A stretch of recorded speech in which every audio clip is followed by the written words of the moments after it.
You are on tips and streams with your host, Coca. What's good, guys? Koken here, locked in and geared up to break down 4 NBA showdowns that are about to crank up the temperature. Strap in, because we're rolling straight into the action. The first prediction for today's NBA games is for the game between the New York Knicks and the Indiana Pacers. When I look at this matchup between New York and Indiana, I don't just see a hot team facing a struggling one. I see a classic situational spot where timing, rhythm, and fatigue matter just as much as talent. New York walks into this game feeling great about themselves, and deservedly so. They just lifted the NBA Cup, they've been stacking wins for weeks, and they've shown the ability to flip the switch late in games. I watched how they closed out San Antonio, and that fourth quarter was championship-level execution on both ends of the floor. The ball moved, the defense tightened up, and they controlled the pace when it mattered most. But here's where my experience kicks in. After moments like that, especially after a trophy win, teams often come out a step slow in the very next game.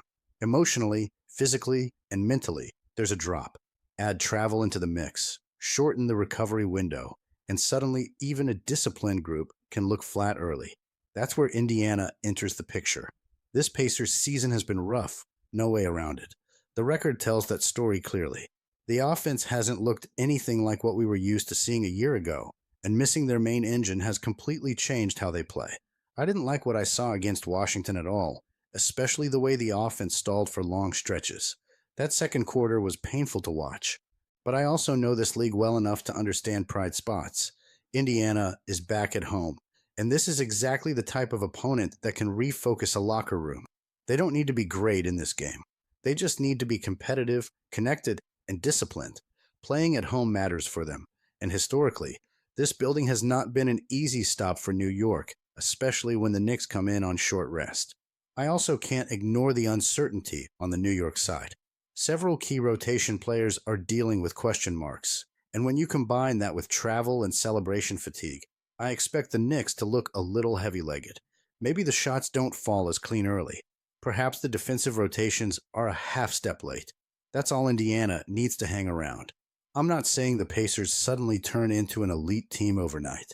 I'm saying this is a spot where effort, energy, and home comfort can keep them within striking distance for 4 quarters. My prediction is clear. I'm riding with Indiana to cover the 5-point spread at home. I don't need them to dominate. I need them to compete, stay organized, and take advantage of a Knicks team that could be slightly out of rhythm. For me, this is a situational play, and I'm comfortable backing the Pacers plus the points. Today's second prediction is for the game between the Miami Heat and the Brooklyn Nets. When I break down this matchup between Miami and Brooklyn, I see a game that looks messy on the surface, but actually lines up very clearly once I strip away the noise. I know the recent form hasn't been pretty for Miami, and I'm not ignoring that at all. 5 straight losses will raise red flags for anyone who watches this league closely, including me. But context matters, and that's where my confidence starts to build. Miami's recent struggles haven't been about effort or identity. They've been about disruption, injuries, rotations constantly changing, and a backcourt that has not had continuity. Despite that, when I look at the underlying numbers, Miami still controls tempo better than almost anyone.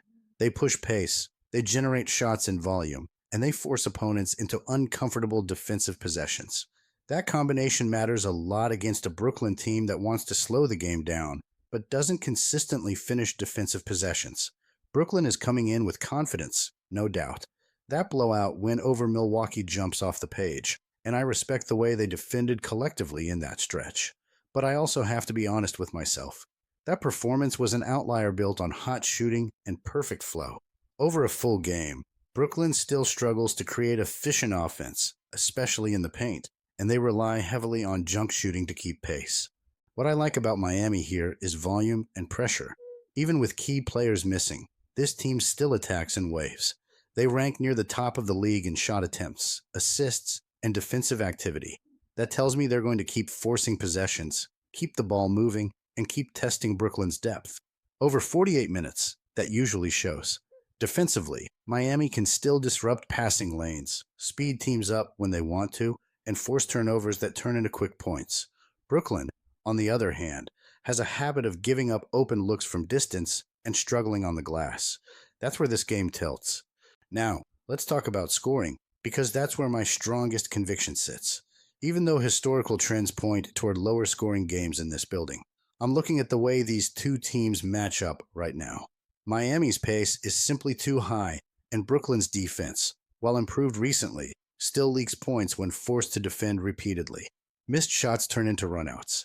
Turnovers turn into rhythm threes, and suddenly the scoreboard starts moving faster than expected. I don't need this game to be perfect. I just need sustained tempo, and I fully expect that. Miami knows they need a response. Brooklyn wants to prove their recent stretch wasn't a fluke. That creates urgency on both ends, and urgency usually creates points. So when I put it all together, this is how I'm playing it. I expect Miami to take control late, impose their pace, and separate enough to cover the number. But more importantly, I'm riding with the total. My strongest position in this game is the scoreboard lighting up. I'm expecting Miami to take care of business and cover the 5.5, but the play I really like here is the total. This one has the feel of a game that gets up and down, so I'm riding with the over 226. The third prediction for today is for the game between the Detroit Pistons and Dallas Mavericks. When I break down this matchup between Dallas and Detroit, I see a game that looks straightforward on paper, but gets a lot more interesting once you zoom in. Yes, Detroit arrives in Dallas riding confidence, momentum, and elite defensive numbers.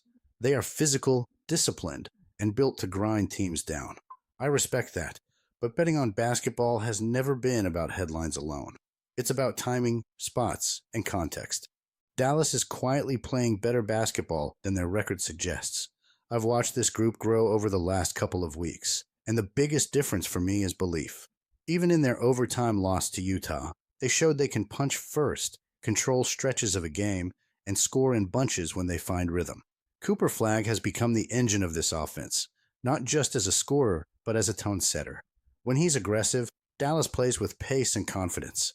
Add the rebounding and interior presence from P.J. Washington, and this team can compete physically, even against elite defenses. What really stands out to me is how Dallas defends at home. This is not a soft team protecting its own floor. They contest shots, protect the rim, and they do not quit on possessions. Shot blocking and defensive activity keep them alive even when the offense goes cold.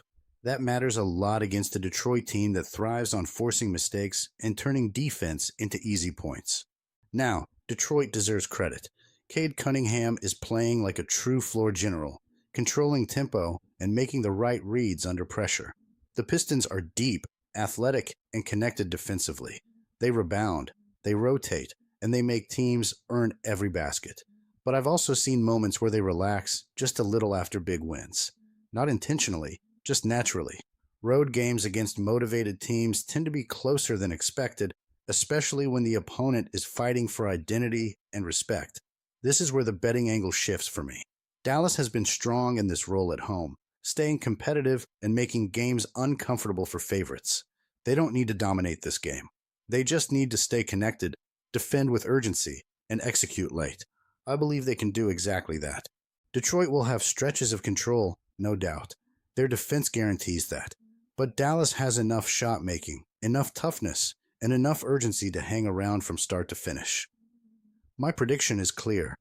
I'm riding with the Dallas Mavericks to cover the 6.5-point spread at home. I trust their fight, their defensive edge, and their ability to rise in this spot. Dallas may not win outright, but I expect them to battle, compete, and stay right inside the number. Today's last prediction is for the game between the Orlando Magic and the Denver Nuggets. When I break down this matchup in Denver, the first thing I look at is rhythm, and right now, the Nuggets are playing with real offensive flow. This team is locked in, confident, and extremely comfortable playing at home, where their spacing, ball movement, and shot selection reach another level. I've watched this league for decades, and I know when a team is running offense instead of forcing it. That's exactly what Denver is doing right now. Everything starts with Nikola Jokic, and I don't need to overcomplicate it. When he's dictating tempo, the Nuggets don't just score efficiently, they control the entire game.